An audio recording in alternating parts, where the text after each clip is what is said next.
with Dr. Ben, RPP FM Health Matters, and we have the amazing Kate Save joining us to talk about a really interesting topic, something called the Fast 800 and VLCDs. Kate, welcome to the show.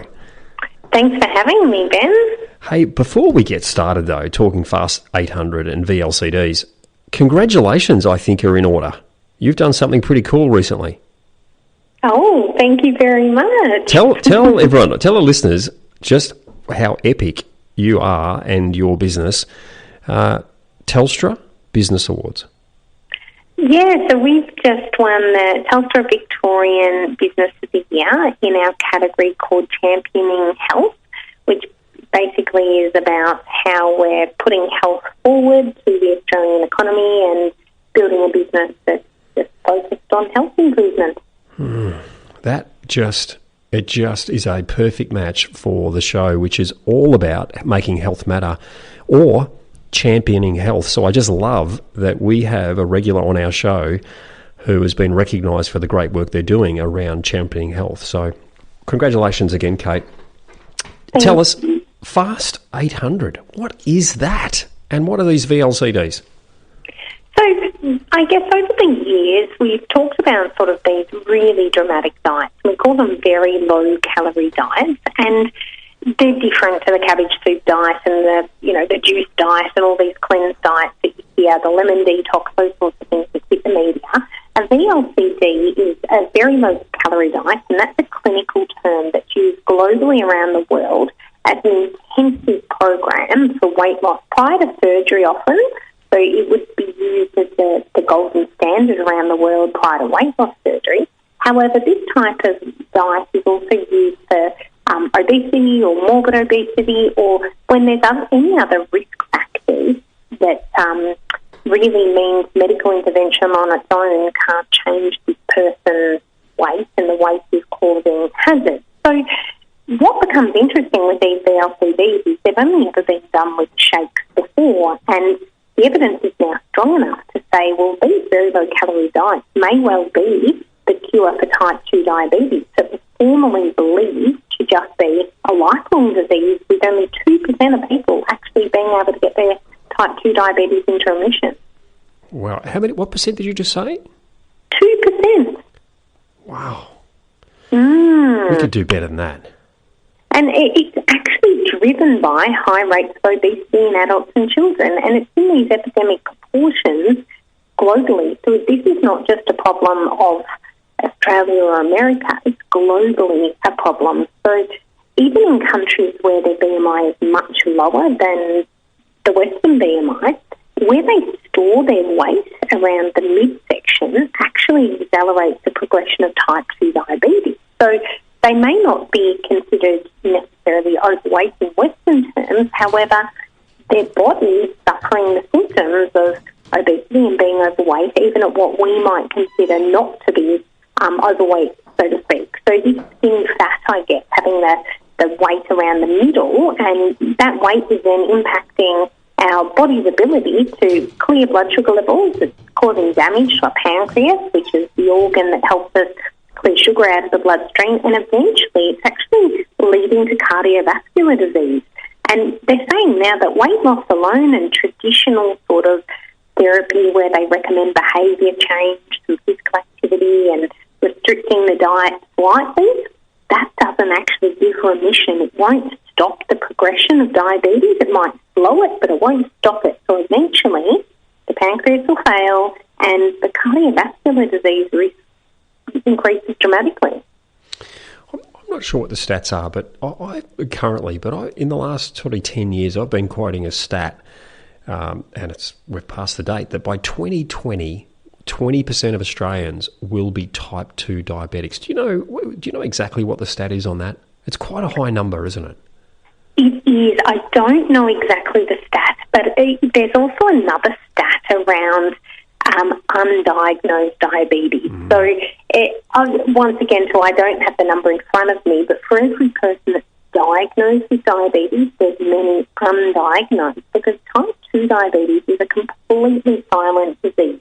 The majority of people that would have it would not know that they have it. And this is why this show exists, Health Matters, because so many diseases out there are asymptomatic. Heart disease, cancer, diabetes. They're often zero symptoms until the day when finally it's too late. And so the show is really about having people understand that they need to make health matters.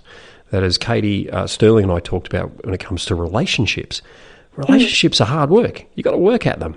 Just like you've got to work at building muscle or work at building fitness, you need to work at your health. And so it isn't easy to be healthy. It's something that you've got to work at. So tell me about this Fast 800. Is it another faddy thing? How would you describe it? So basically the idea of a VLCD, or a very low calorie diet, it was previously only done with a supplement, so some sort of shakes or bars diet. However, it's been revolutionised to actually just be an 800 calorie diet that is similar to the body fasting, because if the body, an average person requires, let's say, around 2,000 or over 2,000 calories a day, and they cut back their calories to only 800 calories a day, it's similar to fasting because you're not giving your body all of the calories it needs to function, which means that it can function, but it needs to derive energy directly from body fat stores. So firstly, it'll take your carbohydrate stores, which are stored in your muscles and your liver as glycogen, so that's sugars that are naturally in our body. Once they've all been used up, then our body will dip into our body fat levels and start to break that down. And the important thing with an 800 calorie or a very low calorie diet is you need sufficient protein every day, because you don't want to start breaking down muscle instead of breaking down body fat for energy. So for the majority of people, we could probably all afford to lose a few kilos of body fat. So this 800 calorie diet is really based around letting your body not have to rely on meals every couple of hours and snacks every couple of hours. Burn some body fat before you stack it back up and store it again. And that's the idea of it. And long term, if people stick to this sort of 800 calorie diet for maybe 4 to 12 weeks, weight loss can be as great as sort of 30% of their total over-fat weight, if that makes sense, their excess weight. So people lose on average, up to sort of 5 kilos in 2 weeks, 10 kilos in about 4 to 6 weeks, and maybe even 15 to 25 kilos in sort of 12 weeks. So it's rapid weight loss. And the only other thing to consider is just that it's nutritionally balanced. You still need every single vitamin and mineral, all of your dietary fibre, the right amount of protein. So it's quite hard to craft this diet without the guidance of a clinical dietitian. I don't know whether you're familiar with Walter Longo's work around fasting and his concept of the fast mimicking diet. Yes. Which this sounds very similar to, but maybe with a few extra calories in there. One of the things I like about the idea of this diet is that you're still eating. You can still create a ritual around eating throughout the day, that you can still satisfy those mental cravings to put something in your mouth.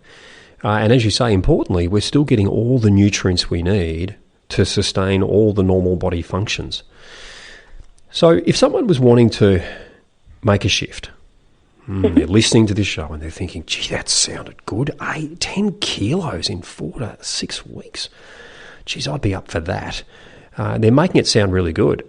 Where's the next step for them? Where do they need to head to discover more and understand more about this Fast 800?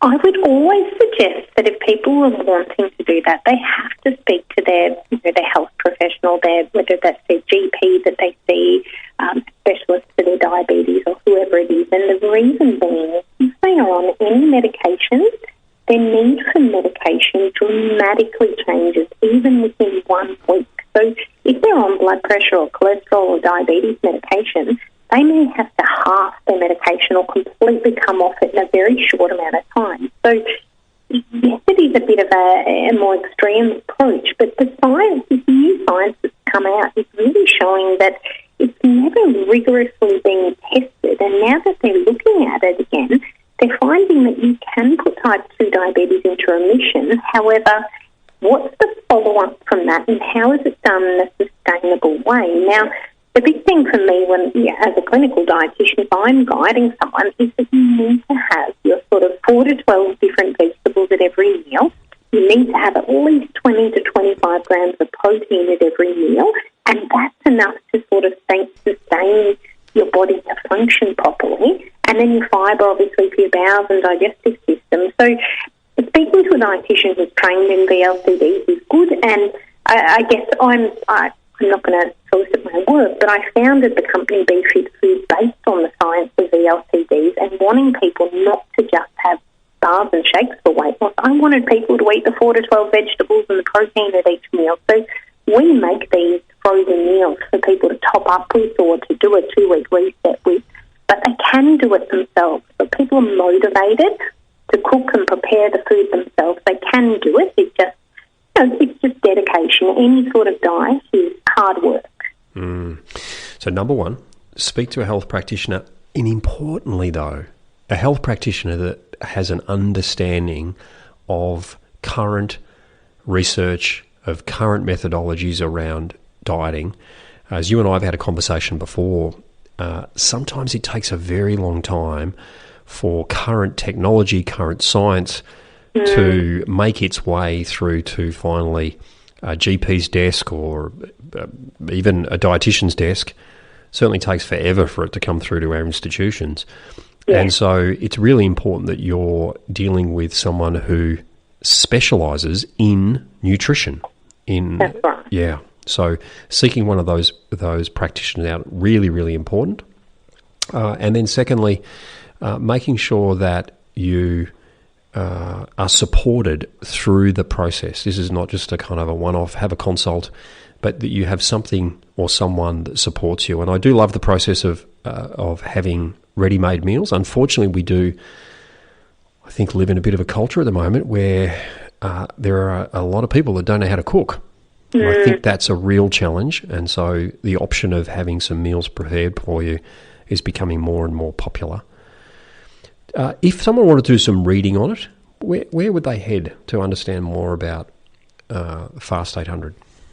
Look, I would suggest at the moment, if you look up VLCD, because it's the medical term, most of what you're going to find is probably going to be more credible sort of literature, but it might be hard to understand. Now, Dr. Michael Mosley has also released a book called The Fast 800, which really explains this process. So it's dumbed down in the sense that the average person can read it without all the scientific jargon. There's a little bit of that in there because you need the evidence. So I think his work is really, really credible and worth reading. And the very last thing is just always put a common sense approach with whatever you read, because people will try and sell you things. And if you're being sold supplements that you don't agree with, or magic pills or keto pills or some wonder drug, some wonder shake, common sense prevails. That's not going to work. You need to think of a holistic, whole food, lifelong approach to this. So yes, you want to get the weight off, but you want to be left with a body that's healthy and a mindset that's healthy and good behaviours as well. You don't want to start something that creates poor behaviours and something you can't sustain. You put hard work in, then it comes back on again. So doing it with that common sense approach, think about getting your veggies in at every meal and your low starch salads and your protein and your healthy fats, and you're going to make a good headway there. Fantastic, Kate. Just a great conversation, and a conversation that can really have a massive impact on not just the individuals listening, but on the entire health of the Mornings Peninsula. If that stat that I talked about, 20% of Australians by 2020 are either diabetic or pre-diabetic, a simple shift like moving to the Fast 800 could dramatically impact the health of our Mornings and Peninsula community. Great conversation, Kate.